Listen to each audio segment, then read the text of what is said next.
I was wrong about Malaysia. Not a little wrong. Not the kind of wrong where you shrug and move on. I was embarrassingly, fundamentally wrong, and I had 12 months to understand exactly how wrong that was. I know what you're thinking right now. It's just Malaysia. Not as exotic as Bali. Not as polished as Singapore. Not as ancient as Vietnam. It's the place you fly through on the way to somewhere more interesting. That's exactly what I thought. I've lived across 4 countries. I've visited over 40. I've slept in a $3 room in Bangkok, rented an apartment in Lisbon, spent 3 months in Seoul. I know what a world-class city feels like from the inside. I thought Malaysia was somewhere below that threshold. 1 year later, I am here to tell you it is not. And the first thing that broke my assumption wasn't the food, although the food will break you in a different way. It wasn't the skyline. It was something I noticed at 7 in the morning on a Tuesday, 3 days after I landed. I was standing inside KL Central Station.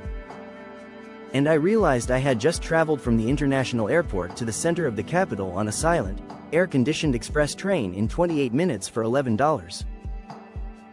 $11. I did the same journey in London last year.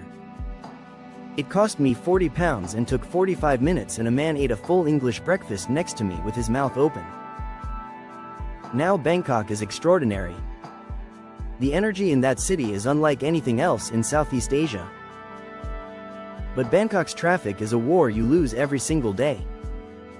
You can be stuck for 90 minutes covering 3 kilometers. The infrastructure hasn't kept pace with the city's growth. Singapore is immaculate. The MRT is one of the finest transit systems in the world. But Singapore is a city-state. The infrastructure has the luxury of serving 20 kilometers. Malaysia is doing something far harder. It's connecting a full country. I met a man called James about 6 weeks in. British. Logistics consultant. He had just relocated from Singapore because, in his words, he kept paying Singapore prices for a lifestyle he could replicate in Kuala Lumpur at less than half the cost. He told me he uses KL Central as his operational hub for 4 countries of client work. He's never been late to a flight once. Skytrax ranked Kuala Lumpur International Airport in the top 10 best airports in Asia in 2023. And if you've ever flown through KLIA, particularly the newer terminal, you already know it belongs there. But infrastructure is the visible layer. What happens when you go one level deeper, when you try to actually live here, eat here, pay bills here? That's when things get genuinely strange. Let me give you real numbers. A modern furnished studio apartment in Bangsar Armant Kiara, 2 of the most sought-after neighborhoods in KL, runs between $300 and $430 per month. Unlimited fiber broadband, and I mean real broadband, never below 100 megabits, runs you less than $26 a month. A Grab ride anywhere in the city center averages between $1.70 and $3.20. And breakfast roti canai, a glass of pulled tea, half-boiled eggs at a mamak stall, 4 to 6 ringgit. That's under $1.50. I spent less in a month in Kuala Lumpur rent, food, transport, and internet than I spent on rent alone in Dublin. Bali is genuinely affordable. But Bali is built for tourists, not residents. Power reliability is inconsistent. Internet and working accommodation varies wildly. If you need a stable video call at 9 a.m., it is a gamble you might lose. And Thailand, I love Thailand, but the visa situation for long-term stays is the kind of bureaucratic treadmill that wears you down after the first renewal. Malaysia introduced a digital nomad visa framework designed for professionals earning 30,000 ringgit a month or more. That's roughly $6,500. It's not a backpacker scheme. It's structured for serious remote workers who want a stable base. A German UX designer named Amara told me she ran a 6-month comparison spreadsheet, KL versus Chiang Mai versus Tbilisi. The deciding factor wasn't rent. It was the internet. In 11 months in KL, her connection never dropped below 100 megabits. She told me she expanded her freelance client base by 40% because her video calls no longer buffer. She hasn't looked at another city since. Kuala Lumpur placed in the top 20 globally for digital infrastructure quality in the 2023 Remote Work Index. And when you live there, you feel it not as a statistic, but as a fact of daily life. Now here's where I need to address something. You've probably heard that Malaysian food is great. Everyone says that. But what nobody explains is why it's great, and the reason goes back centuries. Malaysian food isn't great because Malaysians are good cooks.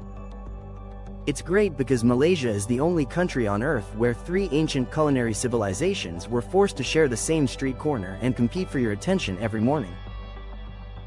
Malay, Chinese, Indian. These are not fusion cuisines. They are distinct, generationally transmitted food cultures operating in the same geography, not as a theme park exhibit, but as a living, contested, daily culinary arms race. At 6:50 in the morning, the roti canai is already frying on the tawa. The smell hits you half a street before you see the stall hot dough and clarified butter and the sound of it being pulled flat against a steel surface. By 7, the mamak is full. On Jalan Alor at night, 10 stalls, 10 languages, 1 street. A clanging clay pot from a char kway teow stall in Penang at midnight. A banana leaf rice service in brickfields at noon, where the rice is warm and the dal is poured by a man who has been doing exactly this for 40 years. Japan's food culture is refined and extraordinary. But it rewards insiders and punishes you for not speaking the language. Vietnam is incredible but deeply regional. What you eat in Hanoi is not what you eat in Hoin. Malaysia is the only place where Tamil breakfast, Chinese dim sum, and Malay nasi lemak are all within 100 meters of each other, and all 3 are done by generational specialists who have been refining their version for decades. A food writer from Sydney named Sarah came to Malaysia for a 2-week assignment. She stayed 4 months. She told me she was writing a piece on Southeast Asian street food and realized she couldn't fairly review any other country's cuisine without using Malaysia as the baseline. That's not hyperbole. That's what happens when you actually eat your way through it. But food brings me to the part of this video I've been building toward. Because there is a lie being told about Malaysia. A very specific, very comfortable lie. And before I get into it, if you've been watching this and you feel that pull, that thing that makes you think, why didn't I know this? That's exactly why this channel exists. Hidden Realms is built for people who want the truth about the world's most underrated places. If that's you, subscribe now. Because what I'm about to say next is the part the travel guides skip entirely. Here is the lie. A certain kind of Western travel media wants you to believe that Malaysia is complicated. That the religious and cultural landscape makes it hostile to outsiders. That it's not safe for solo women. That it's not welcoming. The implication is that you should probably just go somewhere easier, somewhere more familiar, somewhere that's been pre-approved by people who look like you. And I want to be direct about who benefits from that narrative. When a country is perceived as complicated or risky, the travel economy flows elsewhere to more aggressively marketed, more Western-friendly destinations. Destinations that have spent decades and billions ensuring that certain media tells a certain story about them. The complicated label is not neutral. It is expensive for the country it sticks to. Now here is the reality that narrative erases. Malaysia ranks in the top 20 globally for tourist safety according to the World Economic Forum Travel and Tourism Competitiveness Report. Kuala Lumpur was named one of the top 10 most visited cities globally for 5 consecutive years in the MasterCard Global Destination Cities Index. Malaysia receives over 26 million international tourists annually. That is more than Australia and New Zealand combined. But beyond the statistics, what I want to say is this. Malaysia is one of the most functional multi-ethnic, multi-religious societies on the planet. Malay, Chinese, Indian, Orang Asli. These communities have been negotiating coexistence for centuries. Not perfectly. Not without tension. Not as some kind of utopian postcard. But in a way that most of the world has simply not managed to do. The story of a society that actually works imperfectly, noisily, but genuinely does not get clicks in the way that fear does. That story doesn't confirm anything you already believed. And so it gets buried.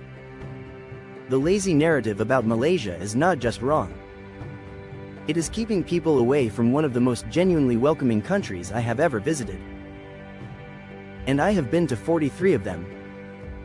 All of that, the infrastructure, the cost, the food, the truth about safety, was still not the thing that hit me hardest. Because none of it prepared me for what I found in the places the influencers never show you. Every Malaysia travel video shows you the Petronas Towers. Every single one. And yes, they are extraordinary. At night, from the KLCC park below, with the fountains running, they are genuinely breathtaking. But that shot has become a cliché. And the cliché is actively hiding the country from you. Let me take you somewhere else. Cameron Highlands. You are above the cloud line. The temperature has dropped 10 degrees in 40 minutes of driving. The smell of tea drying hangs in the air at dawn. There are Orang Asli walking trails above the plantation that don't appear on Google Maps. You can spend 3 days here without seeing another tourist, not because it's remote, but because nobody told you it existed. Ipoh.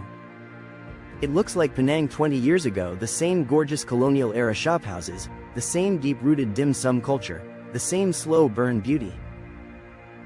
But without the tourist pricing. The white coffee here, flat, slightly sweet, brewed from beans roasted in palm oil margarine, has been attempted and failed by coffee shops on 4 continents. The original is 30 minutes from Ipoh Old Town. It costs 1 ringgit 50. And then there is East Malaysia. Sabah. A completely different country inside the same passport. The Kinabatangan River at dusk, proboscis monkeys in the canopy, a pygmy elephant moving through the reeds on the far bank, the sound of something enormous shifting in the jungle behind you. Sepalik at sunrise, watching an orang-utan move through the trees with a patience and intelligence that makes you feel very small. Mount Kinabalu from the summit at 5 a.m., the sun coming up over Borneo with nothing above you but atmosphere. An architect named Tariq, Malaysian-born, lived in London for 15 years, came back to visit his father. Brought 2 British colleagues. They'd been to Borneo before on expensive eco-resort packages that kept them at a careful distance from everything real. Tariq showed them the same landscape, the same river, the same wildlife for a fifth of the cost, with local guides who knew every bend of the Kinabatangan by name. 2 of his colleagues now live in Kota Kinabalu. One of them is a permanent resident. The World Wildlife Fund lists East Malaysia as one of the top 12 global biodiversity hotspots on the planet. 15,000 plant species. Wildlife that doesn't exist anywhere else. And you can be standing in the middle of it for under 500 ringgit a day. So here is my honest verdict. After 12 months, I don't think of Malaysia as underrated anymore. I think of it as deliberately ignored. There is a version of this country that the world has been handed simplified, surface level, slightly dismissed. And then there is the version you find when you actually live here.